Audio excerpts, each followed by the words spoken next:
গনতে গনতে আমাদের 10টা রমজান চলে গেল। এখন আমরা 11 নম্বর রমজানের মধ্যে আছি।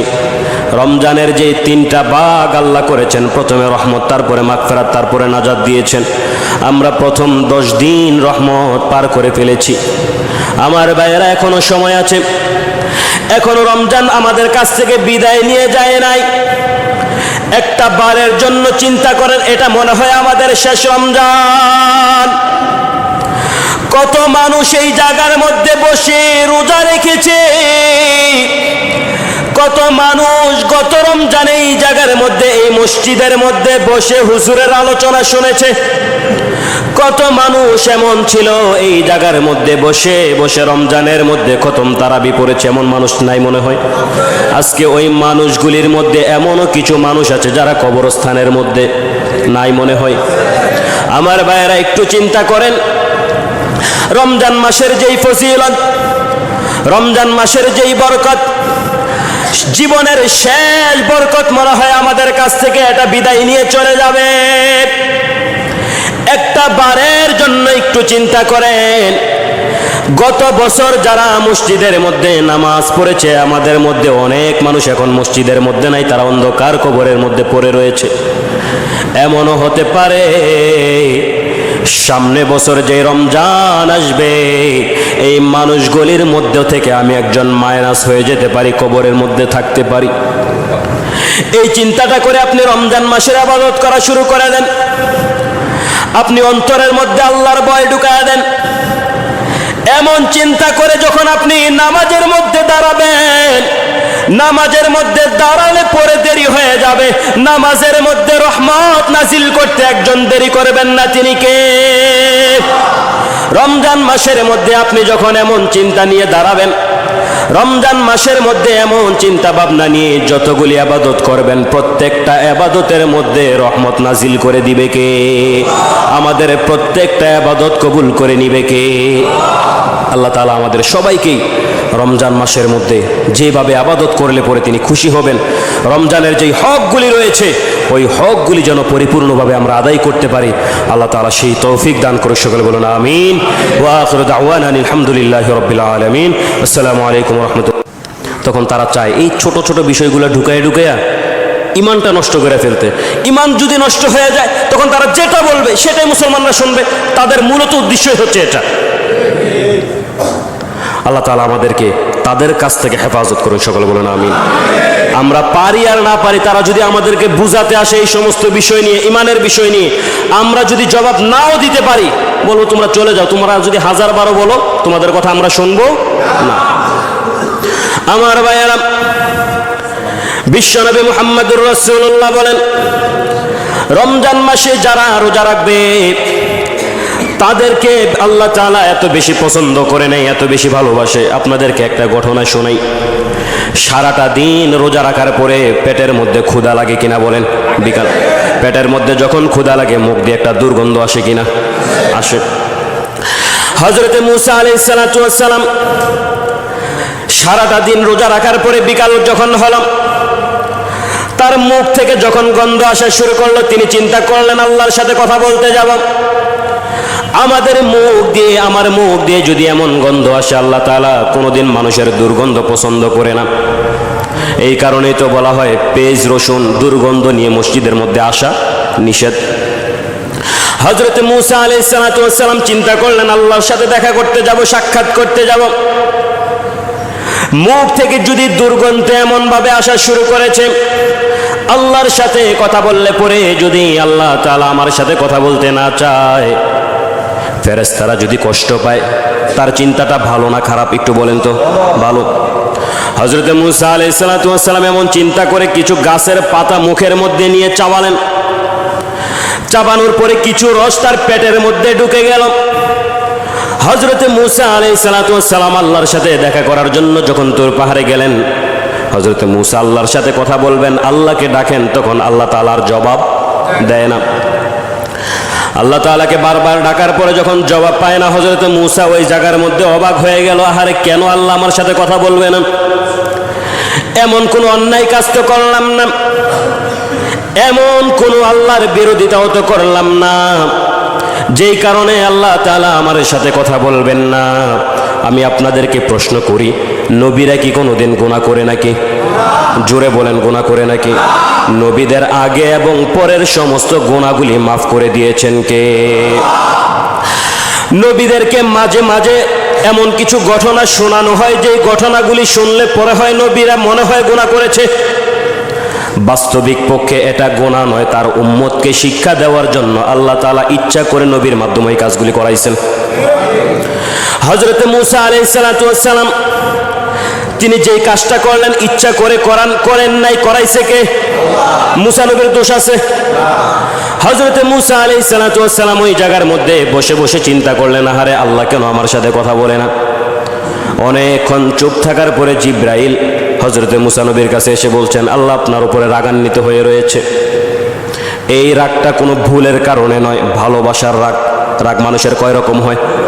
একটা হয় খুব ক্ষিপ্ততার সাথে, আর একটা হচ্ছে ভালোবাসার রাগ। হযরত মূসা বললেন, আমি কি এমন অন্যায় কাজ করলাম? আমার ভাইরা অবাক হয়ে যাবেন, জিবরাইল কি চমৎকার কথাটা রোজাদার ব্যাপারে, মূসা নবীর ব্যাপারে বলেছেন। ও মূসা, রোজা রাখার পরে তোমার মুখ থেকে যেই দুর্গন্ধ আসা শুরু হয়েছে, ওই দুর্গন্ধটা আল্লাহর কাছে এত বেশি পছন্দ হয়েছে।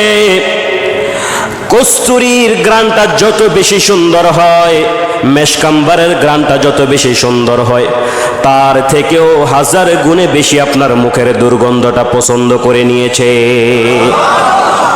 আপনি যখন মুখের মধ্যে পাতা নিয়ে চাবালেন, আপনার মুখের দুর্গন্ধটা দূর হয়ে গিয়েছে। আমার ভাইয়েরা, রোজা রাখার পরে বিকাল হলে পরে যখন আপনার মুখ থেকে পেটের ক্ষুধার কারণে মুখ থেকে যখন দুর্গন্ধ বের হয়, বাহ্যিকভাবে আপনি আর আমি নাক দিয়ে এটা বুঝতে পারি মনে হয় দুর্গন্ধ, কিন্তু প্রকৃতপক্ষে এটা দুর্গন্ধ নয়। বিশ্বনবী মুহাম্মদুর রাসূলুল্লাহ বলেন, রোজাদার ব্যক্তিদের মুখ থেকে যেই দুর্গন্ধটা বের হয়, ওই দুর্গন্ধটা আল্লাহর কাছে এত বেশি পছন্দনীয়। আমার ভাইরা, আপনারা যারা কস্তুরী সম্পর্কে জানেন, পৃথিবীর মধ্যে সবচাইতে সুন্দর ঘ্রাণ হচ্ছে কস্তুরী। সবচাইতে দামি পারফিউমগুলির মধ্যে একটা হচ্ছে কস্তুরী। বিশ্বনবী মুহাম্মদুর রাসূলুল্লাহ দুনিয়ার উদাহরণ দিয়ে বুঝালেন, আল্লাহর কাছে ওই রোজাদার ব্যক্তির মুখের দুর্গন্ধটা তার থেকেও বেশি সুগন্ধময় হয়ে যায়। আমার ভাইয়েরা, আপনি এমন দুর্গন্ধ নিয়ে যখন আল্লাহর সাথে কথা বলবেন, কোরআন শরীফ পড়বেন, মনে মনে চিন্তা করবেন, দুনিয়ার মধ্যে বসে বসে আমি কোরআন শরীফ পড়ছি। অন্তরের মধ্যে ঢুকায় দিবেন, আমি কোরআন শরীফ পড়ছি না, স্বয়ং একজনের সাথে কথা বলছি। তিনি কে? রমজান মাসে যখন আপনি এমন চিন্তা ভাবনা করে কোরআন শরীফ পড়বেন, রোজা রাখার কারণে আপনার মুখের দুর্গন্ধ, পেটের ক্ষুধা নিয়ে আপনি কোরআন শরীফ পড়ার জন্য বসেছেন, মনের মধ্যে চিন্তা আমি আপনার সাথে আল্লাহর সাথে কথা বলছি। এমন চিন্তা ভাবনা করে যখন আপনি আল্লাহর সাথে কথা বলবেন, আল্লাহর কাছে আপনি যা চাইবেন, আল্লাহ তাআলা বলেন, বান্দাটা চাইতে দেরি হয়ে যায়, ওই বান্দার দোয়া কবুল করতে আমি দেরি করি না। মাঝে মাঝে এমন হয়ে যায়, বান্দা আমার কাছে চাইতেছে, কিন্তু তার এমন কিছু বিষয় প্রয়োজন যে বিষয়টা বান্দা নিজেও জানে না। মাঝে মাঝে আমাদের এমন হয়, কি খুঁজতেছি নিজেও জানি না, কি লাগবে নিজেও বলতে পারি না। আল্লাহ তাআলা ওই সমস্ত বান্দাদের ব্যাপারে বলেন, আমার উপরে পূর্ণ আস্থা নিয়ে, ভালোবাসা নিয়ে বান্দা যখন আমার কাছে কোনো কিছু চায়, বান্দার ওই দোয়াগুলি তো আমি কবুল করে নেই, এবং বান্দার দিকে আমি তাকায় দেখি বান্দার আরো কোনো কিছু প্রয়োজন আছে কিনা, যেই বিষয়গুলি বান্দা নিজেও জানে না। আমি আল্লাহ তাআলা বান্দার দিকে তাকায় যখন দেখি বান্দার ওই বিষয়টা প্রয়োজন, বান্দা বলতে পারে নাই, আমি আল্লাহ তাআলা ওই বান্দার ওই বিষয়টা পর্যন্ত কবুল করে নেই। আমার ভাইয়েরা, বিশ্বনবী মুহাম্মদুর রাসূলুল্লাহ বলেন, মান সামা রমাদানান ঈমানান ওয়া ইহতিসাবান গুফিরা লাহু মা তাকদ্দামা মিন যামবি। বিশ্বনবী বলেন, যে বান্দাটা রমজান মাসে রোজা রাখলো, ওই বান্দার সামনের এবং পিছনের যাবতীয় গুনাহগুলি মাফ করে দেয় কে? রোজার মতো যদি রোজা রাখতে পারেন, আমি কসম করে বলতে পারি, বিশ্ব নবীর কথা মিথ্যা হতে পারে না। দুনিয়ার মধ্যে হয়তো আমি আর আপনি বলতে পারি আমরা তো অনেকেই রোজা রাখি, তারপরেও কেন গুনাহ থেকে বিরত হতে পারলাম না? গুনাহ থেকে বিরত হতে পারলে পরে না আল্লাহ সামনে এবং পিছনের গুনাহগুলি মাফ করবে? কই গুনাহ নিজেই তো বন্ধ করতে পারলাম না। প্রকৃত পক্ষে হচ্ছে যেই রকম ভাবে রোজা রাখার প্রয়োজন ওই রকম ভাবে রোজা রাখতে পারে নাই বলে বান্দাটা এখনো রোজা রাখার পরে গুনাহ করে যায়। নামাজের উদাহরণ দিয়ে বুঝাই, ইন্নাস সালাতা তানহা আনিল ফাহশাই ওয়াল মুনকার। যে বান্দাটা নামাজ পড়বে, নামাজ পড়ার পরে ওই বান্দাটা দুনিয়ার মধ্যে যত ফাহশা কাজ আছে, অনর্থ কাজ আছে, গুনার কাজ আছে, সমস্ত গুনার কাজ থেকে ওই বান্দাটা বিরত হয়ে যায়। কিন্তু আমরা দেখি নামাজও পড়ে পিছনে যায় মুনাফিকিও করে, এমন মানুষ নাই মনে হয়? নামাজও পড়ে বাহিরে যায় অন্যের সম্পদ আত্মসাৎ করার চেষ্টা করে, এমন ভদ্রলোক মনে হয় নাই? এমন করে অনেকগুলি ঘটনা গুনার কথা বলা যেতে পারে।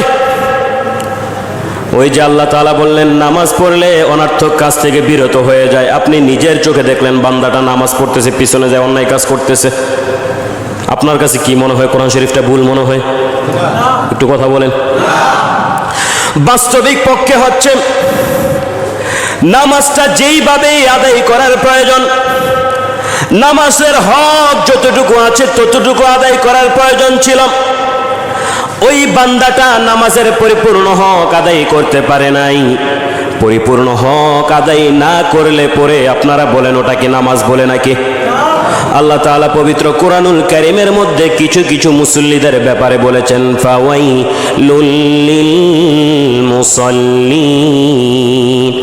আল্লাহ তাআলা কিছু কিছু নামাজীদের ব্যাপারে ধ্বংস হোক এই কথাটা বলেছেন। তার মানে হলো কিছু কিছু মানুষ নামাজের মধ্যে দাঁড়াবে, আমি আর আপনি নিজের চোখে দেখব নামাজ পড়তেছে, আসলে বাস্তবিক পক্ষে তার নামাজ হয় নাই। আপনারা বলতে পারেন কিভাবে নামাজ হলো না?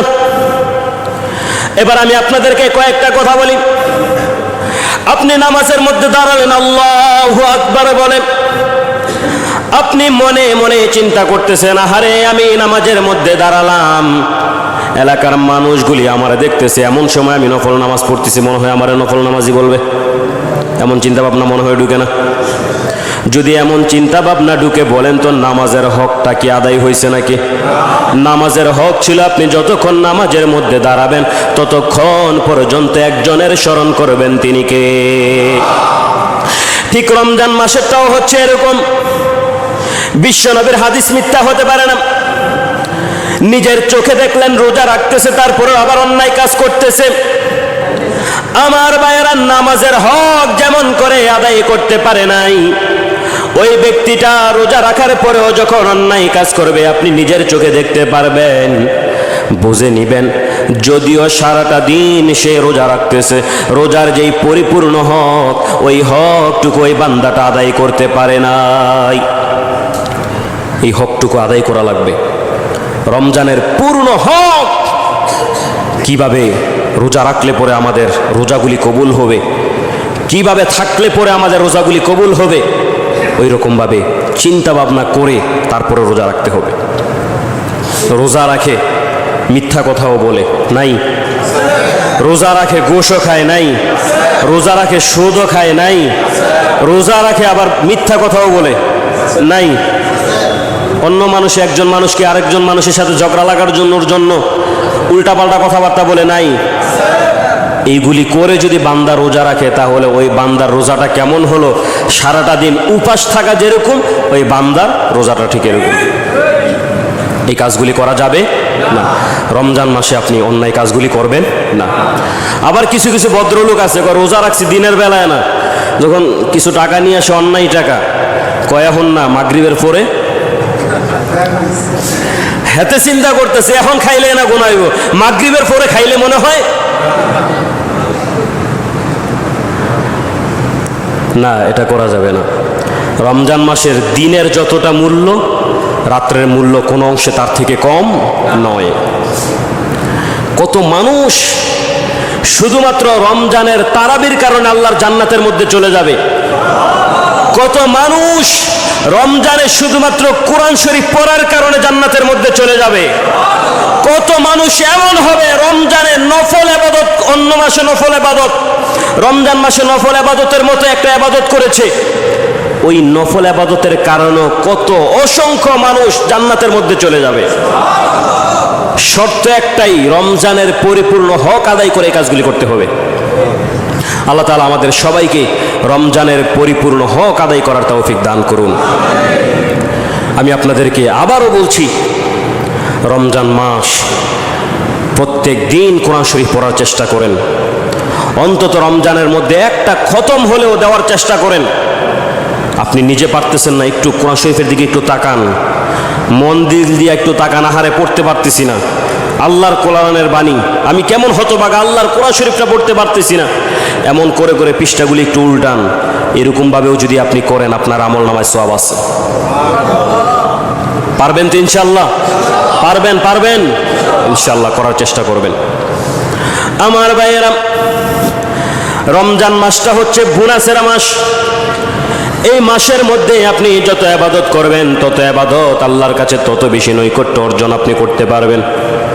বিশ্বনবী মুহাম্মদুর রাসূলুল্লাহ বলেন, মান সাল্লা আলাইয়া ওয়াহিদান ফাকাদ সাল্লা আশারা। আমি নবীর উপরে যে একবার দুরূদ শরীফ পড়লো, ওই বান্দার উপরে আল্লাহ তাআলা 10টা রহমত নাজিল করে দেয়। একবার দুরূদ শরীফ পড়ার কারণে বান্দার 10টা গুনাহ মাফ করে দেয়। জোরে বলেন।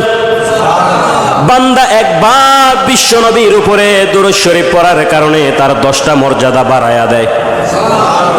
রমজান মাসে বান্দা যদি একবার দুরূদ শরীফ পড়ে, একবার দুরূদ শরীফ পড়লে পরে আল্লাহ তাআলা তখন 10টা মর্যাদা বাড়ায় না, বরঞ্চ বান্দার 700টা মর্যাদাটা বাড়ায়া দেয়। আমরা বেশি বেশি করে দুরূদ শরীফ পড়তে পারবো? জোরে বলেন, পারবো? নামাজের আগে আমরা কি পড়ব? জোরে বলেন। আপনি সেহারি খাওয়ার পরে মসজিদে আসতেছেন, হাঁটতে হাঁটতে আপনি দুরূদ শরীফ পড়েন, গুনাহ হবে? যদি গুনাহ না হয়, যতক্ষণ হাঁটবেন ততক্ষণ পর্যন্ত আমরা দুরূদ শরীফ পড়তে পারবো। যখন আপনি দুরূদ শরীফ পড়বেন, মনে মনে বিশ্বাস রাখবেন, আমি যেই দুরূদ শরীফটা পড়ছি ওই দুরূদ শরীফটা বিশ্বনবী শুনছেন। বিশ্বনবীর কাছে বলা হয়, উমুক বান্দাটা দুরূদ শরীফ পড়েছে। যখন এই দোয়াটা বিশ্বনবীর কাছে পৌঁছানো হয়, মন থেকে যদি আপনি দুরূদ শরীফটা পড়তে পারেন, আপনার জন্য মদিনা থেকে শুয়ে দোয়া করেন বিশ্বনবী মুহাম্মদুর রাসূলুল্লাহ। রমজান মাসে বেশি বেশি করে দুরূদ শরীফ পড়বেন। হয়তো আপনারা বলবেন, হুজুর কিছুক্ষণ আগেই তো কোরআন তেলাওয়াতের কথা বললেন, এখন আবার দুরূদ শরীফের কথা কেন বলেন? রমজান মাসে আপনি যত বেশি ইবাদত করবেন তত বেশি সওয়াব আছে না নাই? রমজান মাসে কোরআন তেলাওয়াত করলেও সওয়াব, দুরূদ শরীফ পড়লেও সওয়াব, রমজান মাসে নফল ইবাদত করলেও সওয়াব, রমজান মাসে ইফতারি করালেও সওয়াব, রমজান মাসে কোনো বান্দার সাথে যদি হাসি মুখে কথা বলেন, ওই বান্দার আমল নামায় সওয়াব লিখে দেয় কে? রমজান মাসটাকে আল্লাহ তাআলা এত সুন্দর করে বানিয়েছেন, বান্দাদের জন্য এত সহজ করে দিয়েছেন। বিশ্বনবী মুহাম্মদুর রাসূলুল্লাহ বলেন, রমজান মাসে ফজরের সময় বান্দাটা যখন আল্লাহর কাছে হাত তুলে দোয়া করলো, আল্লাহ আমার টাকা পয়সার প্রয়োজন, আমাদের টাকা পয়সার প্রয়োজন কিনা বলেন, সম্পদের প্রয়োজন আছে কিনা বলেন, আমাদের ছেলে মেয়ের প্রয়োজন আছে কিনা বলেন। আপনি যখন ফজরের সময় বসে বসে আল্লাহর কাছে এই দোয়াগুলি করবেন, দেখা যাবে মাগরিবের সময় আল্লাহ তাআলা বান্দাকে ডাক দিয়ে বলবেন, বান্দারে ফজরের সময় তুমি টাকার জন্য দোয়া করেছো, ধরো তোমার টাকা। সুবহানাল্লাহ নাই? আপনি ফজরের সময় দোয়া করেছেন আল্লাহ সম্পদ লাগবে, মাগরিবের সময় আল্লাহ বলেন ধরো তোমার সন্তান। আপনি আল্লাহর কাছে ফজরের সময় বললেন, আল্লাহ আপনি আমাকে এটা দান করেন, বিকালে আল্লাহ কি বলে? ধরো। কি বলে? জোরে বলেন। এই কারণে রমজান মাসের মধ্যে আপনার আল্লাহর কাছে যত চাওয়ার প্রয়োজন, আল্লাহর কাছে আপনার যা কিছু প্রয়োজন, দুনিয়ার মধ্যে চলাফেরা করতে গেলে আপনার কিসের প্রয়োজন? নাকি আপনার সম্পদের প্রয়োজন, অর্থের প্রয়োজন, সম্পদের প্রয়োজন, জ্ঞানের প্রয়োজন, সম্মানের প্রয়োজন, মর্যাদার প্রয়োজন, নাকি আকলের প্রয়োজন, বিদ্যার প্রয়োজন? আপনার কিসের প্রয়োজন? আপনি আল্লাহর কাছে এক এক করে বলেন। বিশ্বনবী মুহাম্মদুর রাসূলুল্লাহ বলেন, বান্দা মন থেকে যখন আল্লাহর কাছে চাওয়া শুরু করবে, রমজান মাসের উসিলায় আল্লাহ তাআলা ওই বান্দার সমস্ত দোয়াগুলি কবুল করে নেয়। আমার ভাইয়েরা, রমজান মাসের মধ্যেই তো আমরা সবাই আছি। এই তো আমরা রমজান মাস কিছুদিন আগেই তো অপেক্ষা করলাম, রমজান মাস আসবে আসবে অপেক্ষায় ছিলাম। প্রত্যেক নামাজের মধ্যে আমরা দোয়া করতাম, আল্লাহুম্মা বারিক লানা ফি রজব ওয়া শাবান ওয়া বাল্লিগনা রমাদান। আল্লাহর কাছে আমরা দোয়া করতাম, আল্লাহ এতদিন পর্যন্ত যেহেতু আমাদের হায়াতটা বৃদ্ধি করেছে, রমজান পর্যন্ত বৃদ্ধি করে দেন। আমার ভাইয়েরা, আমরা সকলে অর্থটা শোনার আগে, অর্থটা বোঝার আগে একবার সবাই চিৎকার দিয়ে বলি আলহামদুলিল্লাহ। রমজান মাসে যে দোয়াগুলি করেছেন, আল্লাহর কাছে যে বলেছেন, আল্লাহ রমজান পর্যন্ত আমাদের হায়াতটা বৃদ্ধি করে দেন, এতদিন পর্যন্ত যেহেতু হায়াতটা রেখে দিয়েছেন, এই জায়গার মধ্যে আমরা যতগুলি মানুষ বসা, নিঃসন্দেহে মনে রাখতে পারেন এই দোয়াটা প্রত্যেকটা ব্যক্তির ব্যাপারে আল্লাহ দোয়াটা কবুল করে নিয়েছে। আমার ভাইয়েরা, এমনও তো কিছু মানুষ ছিল যেদিন রোজা রাখবে তার আগের দিন মারা গেছে, ছিল না? মাগরিবের পর থেকে রোজার ধরা শুরু হবে, কিন্তু আসরের পরে মারা গেছে 5 মিনিট আগে। এমন কিছু মানুষ নাই মনে হয়? এই কারণে আমি প্রথমে বলেছি শুকরিয়া আদায় করেন আল্লাহর কাছে। প্রত্যেক নামাজের পরে যেই দোয়াগুলি করেছেন, আল্লাহ তাআলা নিঃসন্দেহে আপনার এই দোয়াটা কবুল করে নিয়েছে। আমি আর আপনি হয়তো বলতে পারি, কই হুজুর পড়লাম কোথায়, নিজে তো পড়তেও পারি না। আমার ভাইয়েরা, একটু বোঝেন, আপনি নামাজের মধ্যে ইমাম সাহেবের পিছনে নামাজ পড়েছেন, যেহেতু আপনি মুসলমান, আপনি নামাজ পড়েছেন। আপনি যখন ইমামের পিছনে নামাজ পড়েছেন, ইমাম যখন দোয়াটা করেছে, ওই দোয়াটা শুধু ইমামের জন্য করে নাই, সবার জন্য করেছে। আপনি যদিও দোয়াটা না পারেন, ইমাম এই জায়গার মধ্যে বসে দোয়া করার কারণে এই দোয়াটা সবার জন্য কবুল করে নিয়েছে কে? এতদিন অপেক্ষায় ছিলাম।